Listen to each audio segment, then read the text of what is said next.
All right, so I'm next, and my next topic is two close calls that we had with electrical.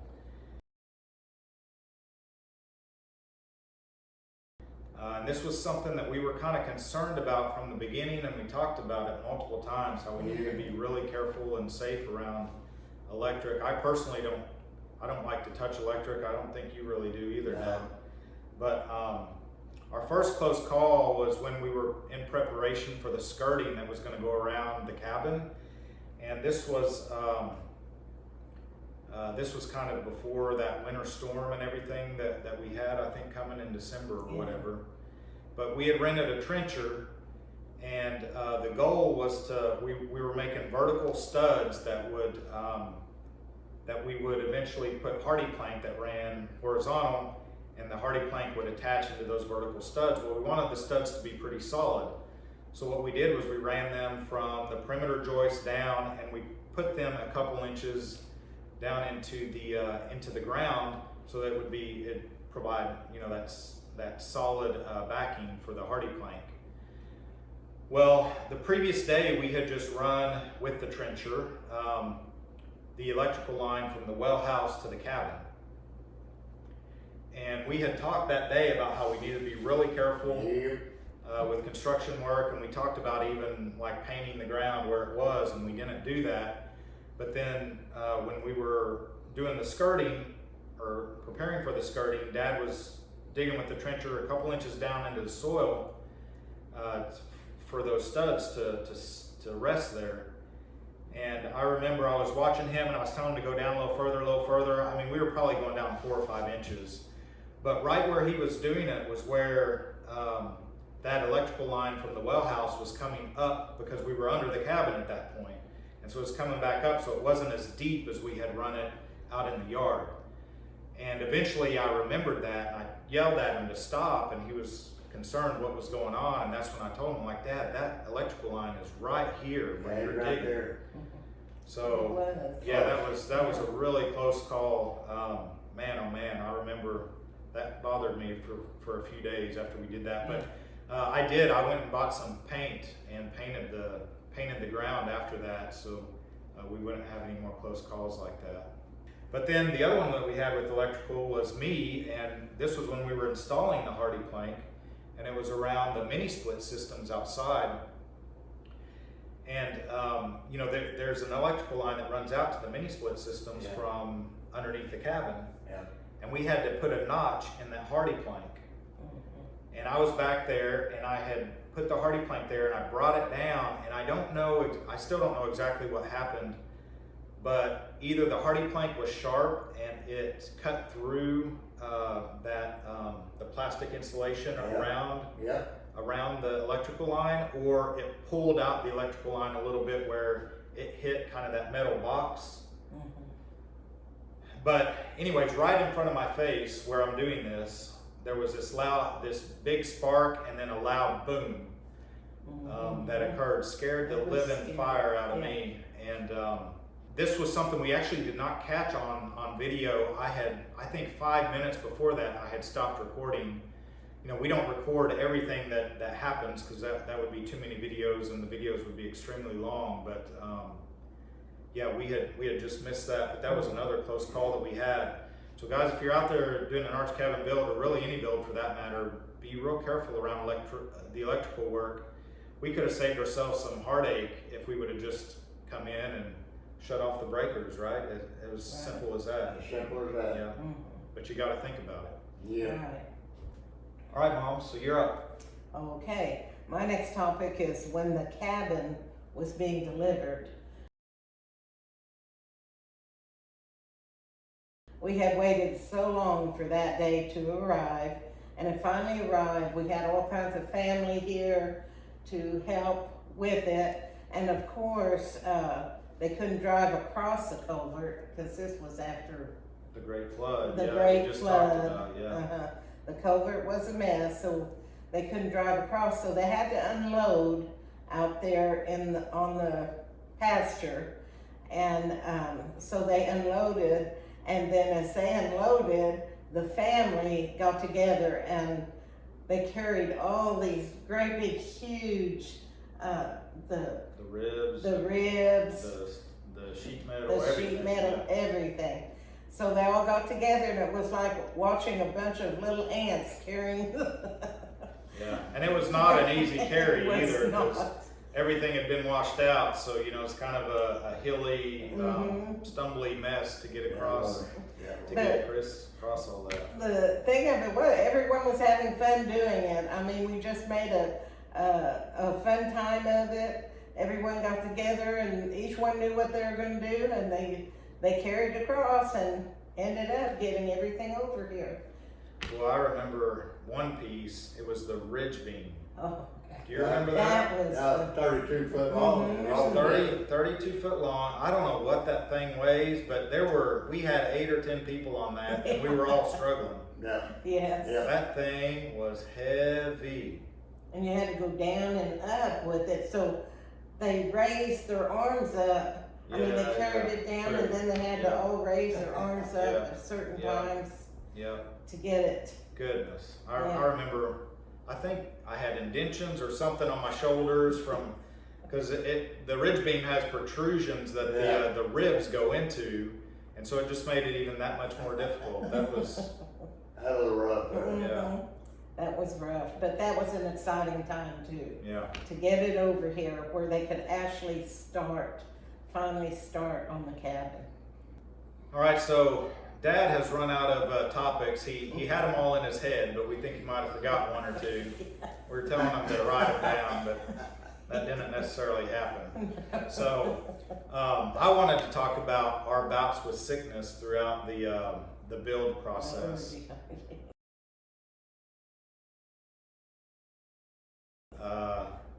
We it's funny, first off, because I had previously been working at a large company, and there were thousands of people around, and this was all during COVID and everything, and I was around them every day, and there were people getting quarantined because they had it. They'd been around me the previous day. I never got it. And this was like for 2 years, I never got it. I moved out here in the middle of nowhere, pretty much by myself, except for with you all, some construction help, and going to Lowe's all the time. And I got COVID, and it was horrible. Luckily for me, it was only about a day or two experience where I had symptoms, but I could not believe out here in the middle of nowhere is when I got it 2 years later, right? So that was one that we had, and of course, I quarantined myself because I didn't want to be around Mom and Dad during that time period. Right. Wanted to make sure you guys didn't get it. Luckily, they never did. But so that ate into kind of our schedule. And then, Dad, you had a medical issue. You had I think a hernia during the time. Yes. Yeah, and you went. Yeah. You went and got I went and got surgery or something. Had surgery, and then my doctor, I'd had stomach bleed about 20 years ago. I didn't tell my new doctor about this, but I went and had that hernia surgery, and then I got taking this medicine after that surgery. About 2 or 3 days later, I was feeling terrible, and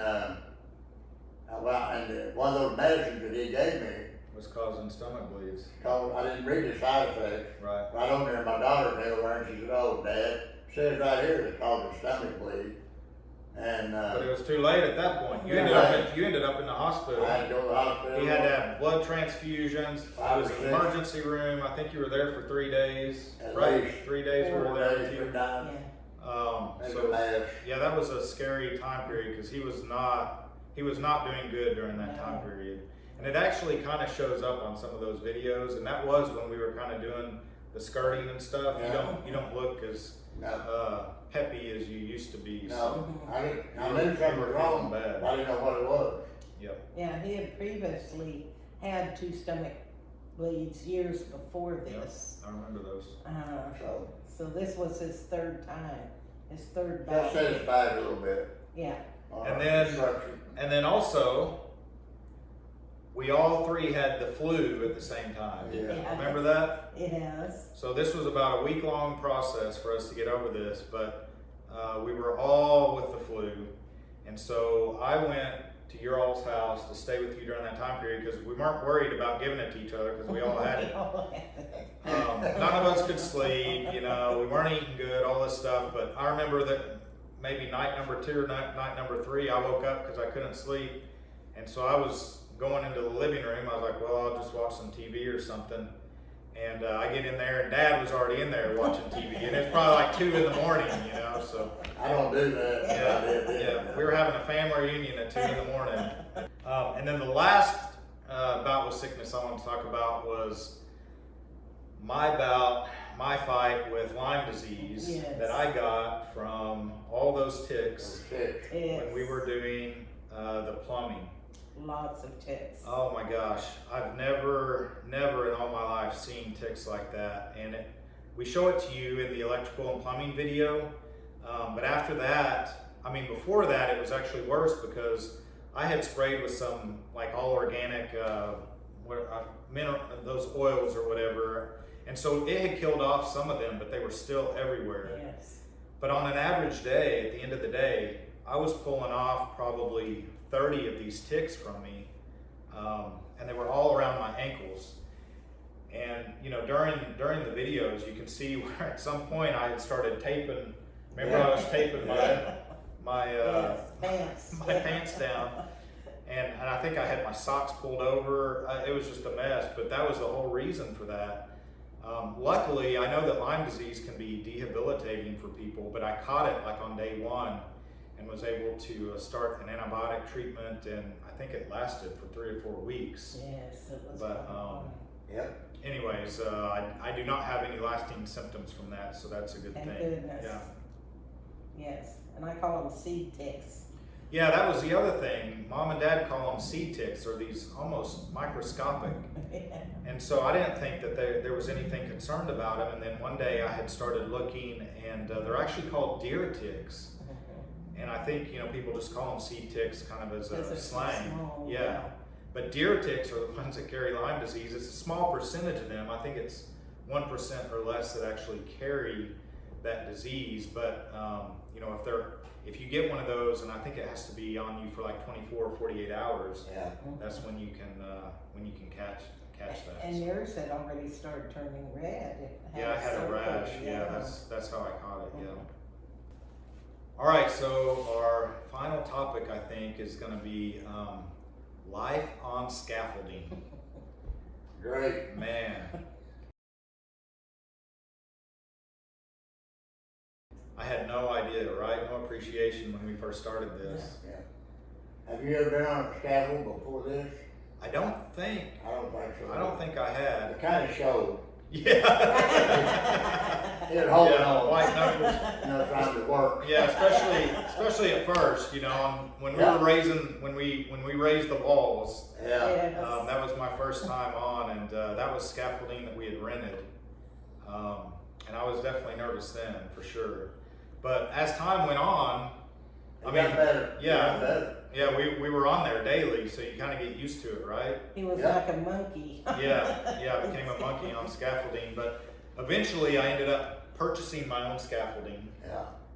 And I would recommend anyone who's going to build an arch cabin to do that. I think the cost at Home Depot was $800 or $900 for me to purchase that. And when I rented that first set of scaffolding, I had it for a month, and I think it was between $500 and $600 just for that month. So it definitely would have made sense to purchase it to begin with. But I realized that this was going to be an ongoing rental of scaffolding that we're going to have to do. So that's when I went ahead and bit the bullet, made the scaffolding purchase, and still got it, right? yeah, I still got it, and we use it, right? I mean, you got to clean the windows, you got to clean the fans. Light bulbs, you know, whatever. And what's funny is after I moved into the cabin, I didn't have the staircase yet. That's Remember right. that? That's right. And so I was living, you know, I was sleeping in the loft. Yep. No staircase to get up and down, so we had the scaffolding set there. And you know, in the nighttime, if I had to get up and use the restroom, I was getting on the scaffolding and coming down. I was always nervous about that, but luckily I never fell flat on my face, thank goodness. All right, so another topic that I wanted to talk about is my mom's multiple roles. I don't think that anyone can appreciate this just by watching the videos. But Mother, you were camera woman. Yes. You were the cook. Yes. You were obviously the supervisor. Yeah, that's a good one. And another role that we started giving you credit for was our walking, talking tool belt. Yes. So I never thought to buy a tool belt. Tool belt. Yep, and my uncle actually gave me heck for this after the build was complete, and I hadn't even thought about it, but I was like, you know what? Mom was our tool belt, you know? Yeah. Like anytime we needed something, we would holler at Mom and say, Mom, get the, it was mainly the tape measure, right? measure, Yeah, that was yes. the main thing. Well, I never a whole bunch of them. We had 4 or 5 tape measures and could never find one. Pencils. Yeah, pencils too, yeah. So any other roles you can think of that you were fulfilling Oh my during that time period? goodness. That's 4 big ones. That's 4 big ones. Go to, run to town. Oh yeah, Mhm. yep. If we ever needed something, she would have to run to town to get it for us. Lunch sometimes. You know, Lunch. just Yeah. running to get Mhm. lunch if we weren't cooking. Yes. And then the other thing I would say that you were the eternal optimist. Yes. Because there was this one saying that she would say on a daily basis, and it was, do you remember what saying it is? It's taken shape. Yeah. And me and Dad would kind of roll our eyes, and our response was always, well, taking shape sure does take a long time. I'll be glad it's over with. Yeah. Because it was definitely taking shape, but when you're going through it every day, it seems like it's really slow. So how long did it take us on this? Yeah, so we, 2 years, I think. well, I mean, yes and no. We started the actual going up with the walls of the cabin in June of 2022, and then I moved in. It was barely livable at the time in November of 2022. Okay. So it wasn't that long, but it was a long process to get there. And then if you count, all the other stuff you talked about earlier with the well, the septic, the electrical, the culvert, the piers, Yeah. then it starts stretching that time frame out. But once the cabin got here, it was a pretty quick process to get it dried in and livable. Yeah. Mom, I think you had one more. Well, let's talk about the move-in.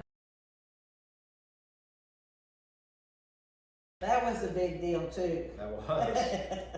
Yeah, it was, I think we mentioned earlier, November of 2022, so we had been in the build process of the cabin, I don't know, 6 or 7 months, something like that. And it was a Friday night, and you all called me and told me that there were tornadoes in the area, or like we were under tornado watch. I don't think it was an actual warning at that time, but we did have high winds and stuff, and I was living in the camper still.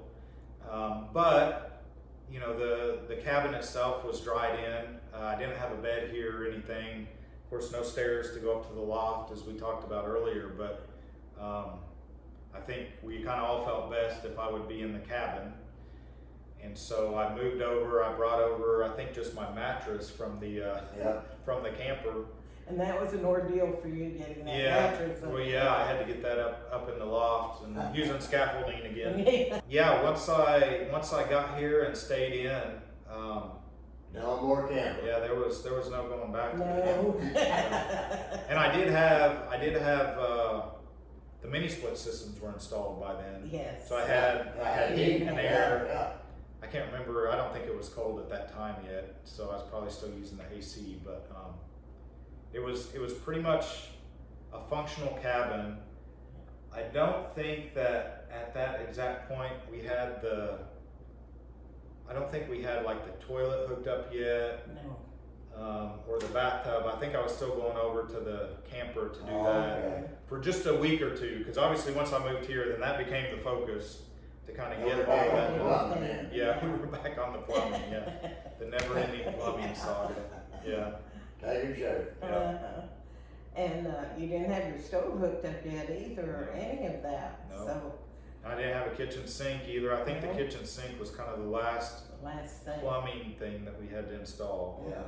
And of course, without having everything installed, you're getting some sewer smell that kind of comes through the septic Oh, system. right. Remember that? Yeah, Mhm. yeah. Yeah. So it wasn't too bad at that point because we had everything hooked up. But what I had done, if you remember, I had taken some duct tape and put it around Yes. where the kitchen sink was going to go, so that way the smell wasn't coming in as Right, much. But right. yeah, I remember you yeah, doing that was definitely an issue. Yes.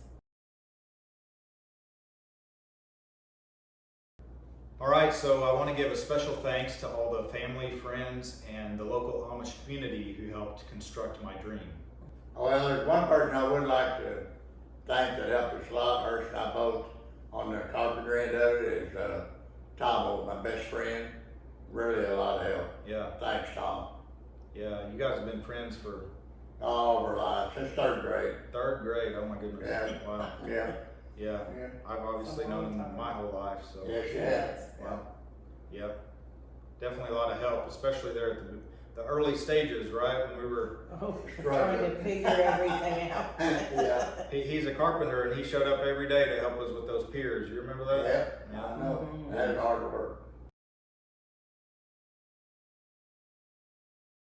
All right, so you're probably wondering what's next, and for that, be sure to check out the new playlist that I've developed called Bridges to Freedom. So I'm going to be sharing with everyone certain things that have kind of come up during my retirement research that I think will potentially help them retire even earlier than me. Yes. Yeah. All right, so to all my fellow hippies and hippie wannabes out there, that's going to be a wrap for the Arch Cabin build. Can you guys Yay. believe it? Can you believe it? Yay. Yeah. We are complete. It is a wrap. So thank you for joining this adventure. We appreciate it. We hope you've enjoyed it. Hopefully it's been both educational and entertaining. Yes, very. Take care, everyone.